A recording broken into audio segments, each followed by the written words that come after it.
बिस्मिल्लाहिर्रहमानिर्रहीम। News with Fatima में welcome. Friends, आप जानते हैं कि बॉलीवुड की फिल्मों में कुछ ना कुछ सरप्राइज रहता है और कुछ ना कुछ वो ऐसी स्टोरीज जरूर क्रिएट करते हैं जिसका ना सर होता है ना पैर होता है, मगर उस स्टोरी की बेसिक थीम इंडिया और पाकिस्तान होता है। फ्रेंड्स, सेम एज दिस यहाँ पे फिल्म बनी है सनी देओल और अमीषा पटेल की बेस पर, गदर 2। गदर 1 याद है आपको? 2000 में शायद हम जब छोटे हो हमने देखी हो गदर 2, गदर 1 फिल्म। इसी तरीके से अब आज 23 साल बाद फिल्म बनी है गदर 2। गदर 2 की स्टोरी पूरी की पूरी मैं आपको बताऊंगी, फिर आप जज कीजिएगा कि कहाँ कहाँ इंडिया की क्या क्या बेवकूफियां हैं इस फिल्म को बनाने में। फिर स्टोरी मैं आपको बताऊं पूरी। सबसे पहले यहाँ पर शादी होती है अमीषा पटेल की सनी देओल से। ये लोग अपनी लाइफ में बहुत खुश होते हैं दोनों, और यहाँ पर हालांकि काफी पुरानी शादी है लेकिन देखने में दोनों यंग और अच्छे लग रहे हैं। अच्छा, यहाँ पर इनका होता है एक बेटा, दारा सिंह सनी देओल है, सकीना इसमें जो है अमीषा पटेल है। इसमें दारा सिंह का कैरेक्टर अदा कर रहा है सनी देओल। तो यहाँ पर सनी देओल और उसकी बीवी अमीषा पटेल और उनका बेटा बहुत आराम से अपनी जिंदगी गुजार रहे होते हैं इंडिया में।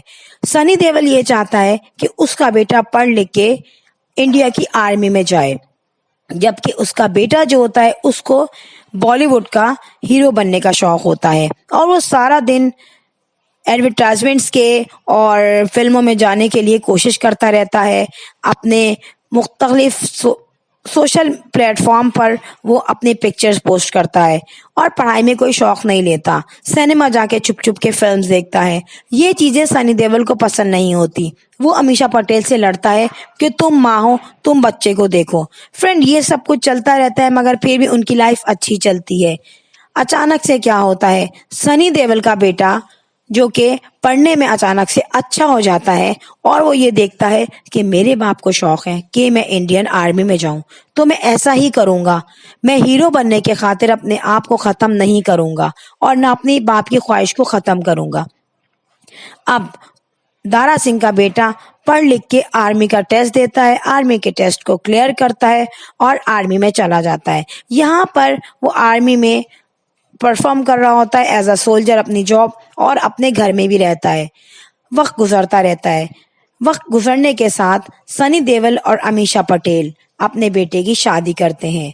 यहाँ पर इनके बेटे की शादी होती है जिसमें बहुत ही ज्यादा खुशियां होती हैं, सेलिब्रेशंस होती हैं और ये खुशी खुशी अपना घर बसा लेते हैं। बट ग्रेजुअली क्या होता है, शादी के जस्ट 15 दिन बाद सनी देओल के बेटे यानी कि दारा सिंह के बेटे को पता चलता है कि इंडिया पाकिस्तान की कुछ जंग हो रही है। यहाँ पर सनी देओल का बेटा बगैर ऑर्डर मिले अपने घर से निकल जाता है कि मैं अपने मुल्क को तना नहीं छोड़ूंगा, और मैं अपनी शादी करके तो बैठा हूँ मगर उसके बाद भी अगर मेरे मुल्क पे कोई मुश्किल आती है तो मैं अपने घर में अकेला नहीं बैठूंगा। यहाँ सनी देओल का बेटा बगैर बताए अपनी बीवी को, अपने माँ बाप को घर से निकल जाता है और यहाँ पर अपनी पोस्ट पर जाता है जहां पर उसकी पोस्टिंग उसको दी भी नहीं गई। अब यहाँ पर सनी देओल का बेटा लड़ता है इंडिया और पाकिस्तान से जंग, और यहाँ पर कुछ सोल्जर्स इंडिया के पाकिस्तान के हाथ लग जाते हैं। पाकिस्तानी आर्मी इंडियन आर्मी को पकड़ के ले जाती है पाकिस्तान। यहाँ पर बहुत दिन गुजर जाते हैं। सनी देओल को अपने बेटे का कुछ नहीं पता होता कि वो कहाँ है। सनी देओल और अमीषा पटेल अपने बेटे को याद करके बहुत रोते हैं। On the other side Sunny Deol का बेटा पाकिस्तान की आर्मी में कैद होता है। सनी देओल को बहुत अरसे बाद ये पता चलता है कि उसका बेटा पाकिस्तान में कैद है।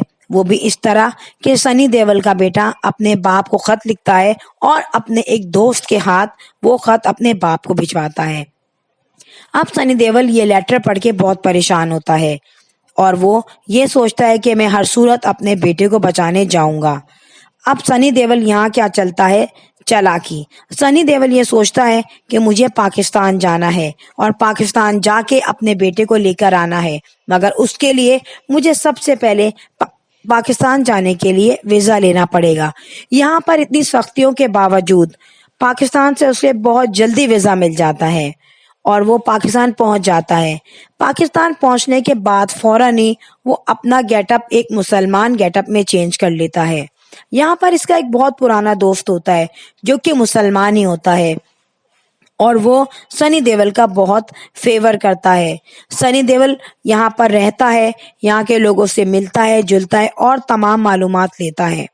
اس کے بعد سنی دیول یعنی کہ دارا سنگھ یہ جان لیتا ہے کہ اس کا بیٹا کہاں ہے، مگر جہاں پر اس کا بیٹا پاکستان آرمی کے قید میں ہوتا ہے وہاں دارا سنگھ کا جانا آسان نہیں ہوتا۔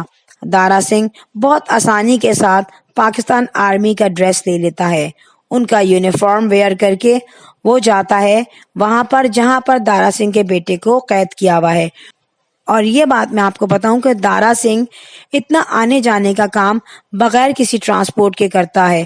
وہ انڈیا سے پاکستان بھی پیدل آیا اور تمام عرصے پاکستان پیدل ہی گھوما، اور آرمی کے قید میں بند اپنے بیٹے کو لینے ہی پیدل پہنچا، اور اس وقت اس کے پاس کوئی ویپن نہیں ہوتا۔ کچھ دفعہ اس کے ہاتھ میں صرف ایک تلوار نما راڈ دکھائی گئی ہے۔ یہاں پر دارا سنگھ اندر جا کے دیکھتا ہے کہ پاکستانی آرمی کھڑی ہے، اور دارا سنگھ بہت آسانی کے ساتھ پاکستانی آرمی جو باہر پہرا دے رہی ہوتی ہے اس کو مار دیتا ہے گردن دبا کے، جیسا کہ پاکستانی آرمی کے پاس کوئی ویپنز نہیں ہو، کوئی عقل نہ ہو اور وہاں پر کوئی چیکنگ نہ ہو۔ اب یہاں پر کیا دکھائی دے رہا ہے کہ سنی دیول جاتا ہے اندر قید میں اور بہت آسانی سے گھومتا پھرتا رہتا ہے جیسے کہ کسی پارک میں آیا ہوا ہو، اور وہاں پر وہ گھومتے گھومتے اپنے بیٹے کو بھی بہت آسانی سے دیکھ لیتا ہے، جیسے کہ ان کا بیٹا کھڑکی سے پارک کا ویو دیکھنے کے لیے بیٹھا ہو، اور وہاں پر سنی دیول دیکھ کر اپنے بیٹے کو ایک دم روتا ہے۔ وہاں پر الٹا یہ دکھایا جاتا ہے، یہاں پر یہ دکھایا گیا ہے کہ دارا سنگھ کا بیٹا انڈین آرمی میں ہونے کے باوجود اتنا سینس نہیں رکھتا اور اپنے باپ کو دیکھ کے ایک دم سے چیخ اٹھتا ہے، اور الٹا دارا سنگھ یعنی کہ سنی دیول اس کو دیکھ کے منع کرتا ہے کہ تم چیخو نہیں۔ اس کا بیٹا پھر اچانک سے چپ ہو جاتا ہے، اور یہاں پر اکیلا سنی دیول جو کہ بغیر کسی ہتھیار کے جیل توڑ دیتا ہے اور تمام آرمی کو مارتا ہوا اپنے بیٹے کو نکال کے لے آتا ہے۔ اب سوال یہ پیدا ہوتا ہے کہ سنی دیول اپنے بیٹے کو کس طریقے سے لے کے جائے گا۔ سنی دیول کے بیٹے سے یہ پوچھا گیا تھا کہ تم اپنی خواہش بتاؤ۔ اس نے یہ کہا کہ میری آخری خواہش یہ ہے کہ میرے ابا کو میرے بارے میں نہ پتا چلے، ورنہ وہ تم لوگوں کو ختم کر کے مجھے یہاں سے لے جائے گا۔ سوال یہ پیدا ہوتا ہے کہ سنی دیول کس طریقے سے اپنے بیٹے کو لے کے گیا۔ تو فرینڈ، سنی دیول پیدل آیا، پیدل رہا، پیدل جیل کے اندر گیا، پیدل اس نے اپنے بچے کو نکالا جیل سے، اور پیدل ہی وہ پاکستان سے انڈیا واپس چلا گیا۔ اور یہ دکھایا گیا کہ ایک سنی دیول جو بغیر کسی ویپنز کے، بغیر کسی سیکیورٹی کے اپنے ساتھ آیا اور اپنے بیٹے کو لے گیا۔ فرینڈ، اس فلم کو اگر آپ دیکھیں تو یہاں پر آپ کو بہت ساری بیوقوفیاں دیکھیں گی۔ فرسٹ آف آل یہ کہ پاکستان آنے کا ویزا جب انڈیا سے نہیں ملتا تو سنی دیول جو کہ ایک انڈین آرمی آفیسر کا باپ ہے اس کو کیسے ویزا مل گیا۔ اس فلم کو بنانے سے پہلے کیا بالی ووڈ نے حشر نہیں دیکھا تھا انڈین آرمی کا، جو کہ کچھ عرصے پہلے ہی ہوا تھا؟ وہ بھی انڈیا کے انٹیلیجنس تھے جو کہ گرا اور جس کا بہت برا حشر ہوا۔ شاید انڈیا اپنی شرمندگی ابھی تک نہیں بھولا، یا شاید اس شرمندگی کو مٹانے کی کوشش کرنے کے چکر میں اس نے یہ بچوں والی بیوقوفانہ فلم بنائی۔ اس